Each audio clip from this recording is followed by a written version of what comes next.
Se acabó. Free drinks in the house.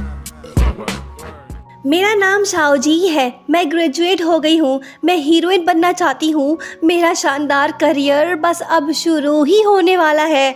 चल हट, दफ़ा मर। बड़ी आई एक्ट्रेस बनने, पता नहीं कहाँ से आ जाते हैं ये लोग। ये है मेरी अजीब कहानी। हीरोइन बनना इतना भी आसान नहीं। पहले प्रोड्यूसर लोगों को खुश करना होगा, तभी चांस मिल पाएगा। भाड़ में जाएं ये लोग। मुझे ऐसी शोहरत नहीं चाहिए जिससे इज्जत वाही लुट जाए। बस बहुत हुआ, मुझे अब और नहीं जीना। तो खिड़की से झंप मारो और ज़िंदगी का खात्मा कर दो। अरे नहीं, हीरोइन तो मर गई, अब क्या होगा? रुको जरा, सब्र करो। ये तो स्विमिंग पूल में गिर गई, मतलब कि बच गई। लेकिन शाओजी ने प्रोड्यूसर लोगों को नाराज कर दिया। वो लोग इसे नहीं छोड़ेंगे और ना ही आइंदा शाओजी को कोई चांस देंगे। बेचारी शाओजी बैंक करप्ट हो गई। इसका करियर तो शुरू होने से पहले ही ख़त्म हो गया। मीडिया वाले भी इसके अगेंस्ट बातें कर रहे हैं। दुखी शाओजी सोचती है कि खुशकिस्मती से मेरे पेरेंट्स जिंदा नहीं हैं, नहीं तो वो मुझे मार डालते। ओ, अब मैं क्या करूं? ये लड़की तो मुसीबत ज़दा है। इसकी दुख भरी दास्तां सुनते जाइए। शाओजी की छोटी बहन को दिल की बीमारी है, उसका हार्ट ट्रांसप्लांट होना ज़रूरी है। मसला फिर से वही, एक बेरोज़गार लड़की इतने पैसे कहाँ से लाए? परेशानियों ने इसे चारों तरफ से घेर लिया है। इस गंभीर सिचुएशन से आखिर ये लड़की कैसे निकले? छोटी सिस्टर उससे कहती है कि बहना, तुम परेशान मत हो, जो होना है वो होने दो, यही मेरी किस्मत है। शाओजी उससे कहती है कि पागल कैसी बातें कर रही हो, जब तक मैं जिंदा हूँ तुम्हें कुछ नहीं होगा। होप सो ऐसा ही हो, लेकिन इसके अकाउंट में तो सिर्फ 444 रुपए पड़े हैं। शाओजी उम्मीद हार चुकी है। लगता है कि वो अपनी बहन को नहीं बचा पाएगी। एक रात जब वो दुखी दिल के साथ सड़क किनारे भटक रही होती है, तो तभी एक हैंडसम बंदा अपनी कार से उतर के सीधा उसके पास आता है और वो उसे अपने घर भी ले जाता है। शाओजी की दुख भरी कहानी सुनने के बाद यू चैन उससे कहता है कि मैं तुम्हें पैसे देने के लिए तैयार हूँ, बदले में तुम्हें मेरी फेक वाइफ बनना होगा।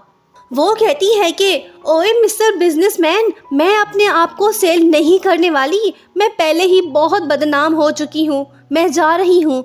यू चैन उसे जाने नहीं देता। शाओजी उसे कहती है कि तुम मेरी किडनी ले लो, बदले में मुझे पैसे दे दो। वो कहता है कि नहीं, हम हिडन मैरिज करेंगे, तुम्हारी इज्जत वा को कुछ नहीं होगा। मैं अपनी दादी से बहुत प्यार करता हूँ और मैं ये सब उनके लिए कर रहा हूँ। तुम्हें तो एक्ट्रेस बनने का शौक था ना, अब तुम्हें चांसवा मिल गया है तो फिर शुरू हो जाओ, तुम तो इसमें माहिर हो ना। काफी सोचने के बाद शाओजी उससे कहती है कि ठीक है, पर हम एक दूसरे के लाइफ में इंटरफेयर नहीं करेंगे और ना ही हमारे बीच कोई फिजिकल रिलेशनशिप होगा। सिर्फ 3 साल ओके, उसके बाद मैं फ्री। मैं तुम्हारे पैसे भी इंस्टॉलमेंट में लौटा दूंगी। मैरिज कॉन्ट्रैक्ट साइन करने के बाद ये दोनों नकली शादी कर लेते हैं। दादी अम्मा का मिशन कंप्लीट हो गया। अब ये चली अमेरिका अपना इलाज कराने। उसके बाद एक दिन शाओजी प्रेसिडेंट यू चैन से कहती है कि क्यों ना हम ढेर सारी वीडियोस बना के दादी अम्मा को सेंड कर दें, हमें खुश देख के वो भी खुश हो जाएंगी। दोनों यही करते हैं। टाइम गुजरता है, शाओजी की नज़र कैलेंडर पे है। बिल आखिर 3 साल बीत जाते हैं। आज रात 12 बजे कॉन्ट्रैक्ट ख़त्म हो जाएगा, मतलब कि शाओजी हुई फ्री। फिर क्या, ये सुंदरी कॉन्ट्रैक्ट मैरिज एग्रीमेंट को फाड़ के डस्टबिन में फेंक देती है। यही नहीं, वो अपना बोरिया बिस्तर पैक करके यहाँ से फरार होने की तैयारी भी कर रही है। तभी उसे यू चैन का मैसेज रिसीव होता है। शाओजी उसे रिप्लाई करती है कि आप फिक्र मत करें, बाकी बातें कल सुबह करेंगे, अभी मुझे जाना होगा, बाय। जब यू चैन घर पहुंचता है तो शाओजी वहां पे नहीं होती। फिर क्या वो उसी टाइम कार में सवार हो के शाओजी को तलाश करने निकल पड़ता है। तभी रास्ते में उसके कार के सामने बिल्ली आ जाती है। उसे बचाने के चक्कर में उसका एक्सीडेंट हो जाता है। अरे नहीं, ये क्या हो गया? ओ यस, ये साला तो बच गया, पर बदकिस्मती से इस ससुरे की याददाश्त चली गई। असल कहानी तो अब शुरू हुई है। शाओजी को देखते ही यू चैन कहने लगता है कि ओ मेरी प्यारी बीवी, तुम आ गई। मुझे लगा कि मैं तुमसे दोबारा नहीं मिल पाऊंगा, मुझे नई जिंदगी मिली है। वो कहती है कि चल हट, क्या बोला? मैं और तुम्हारी बीवी? सोचा क्या हुआ क्या, अब ये कौन सा नया नाटक है? शाओजी परेशान हो के सोचने लगती है कि मेरे कॉन्ट्रैक्ट हस्बैंड की याददाश्त जा चुकी है, पर इस साले को मैं ही क्यों याद हूँ? खतरनाक बात यह है कि इसे ये भी याद नहीं कि हमारा कॉन्ट्रैक्ट मैरिज हुआ था। इस सुनहरी मौके पे रोना तो बनता है। ये सरासर नाइंसाफी है। मुझे इस साइको के साथ नहीं रहना, मैं अब इसे बर्दाश्त नहीं कर सकती। अब एक ही रास्ता है, मैं अदालत जाऊंगी। जज लूचू मूचू मुझे जरूर इंसाफ देंगे। अदालत की कार्रवाई शुरू की जाए।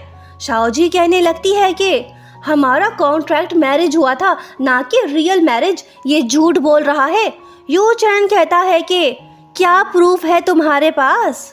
अरे नहीं, डॉक्यूमेंट्स तो शाओजी ने फाड़ दिए थे, मतलब कि इसके पास तो कोई प्रूफ नहीं, पर यू चैन के पास तो काफ़ी प्रूफ्स हैं। वो जज साहब को पुराने मैसेजेस और फोटोज दिखाता है। यही नहीं, वो दादी अम्मा को कॉल करके उसे भी विटनेस बना लेता है। शाओजी उससे कहती है कि रुको, अगर तुम्हारी सच में याददाश्त जा चुकी है तो फिर मैं तुम्हें कैसे याद हूँ? वो कहता है कि डार्लिंग, तुम ही तो मेरा सच्चा प्यार हो, मैं तुम्हें कैसे भूल सकता हूँ? तुम्हारा जन्मदिन ही मेरे मोबाइल का पासवर्ड है, ये देखो। ये रोमांटिक लाइन सुन के जज साहब के भी आंसू निकल जाते हैं और कहने लगते हैं कि क्या लव स्टोरी है, इनको साथ में रहना चाहिए। लॉन्ग स्टोरी शॉर्ट, शाओजी केस हार जाती है। अगर केडी फाटक इसका लॉयर होता तो वो इस बेचारी को ज़रूर इंसाफ दिलाता। बहरहाल शाओजी के पास कोई और रास्ता नहीं, अब इसे इस गजनी के साथ ही रहना होगा। क्या ये इससे जान छुड़ा पाएगी? आगे कहानी इंटरेस्टिंग और फनी है। नेक्स्ट पार्ट देखना चाहते हैं तो पार्ट 2 लिखिए।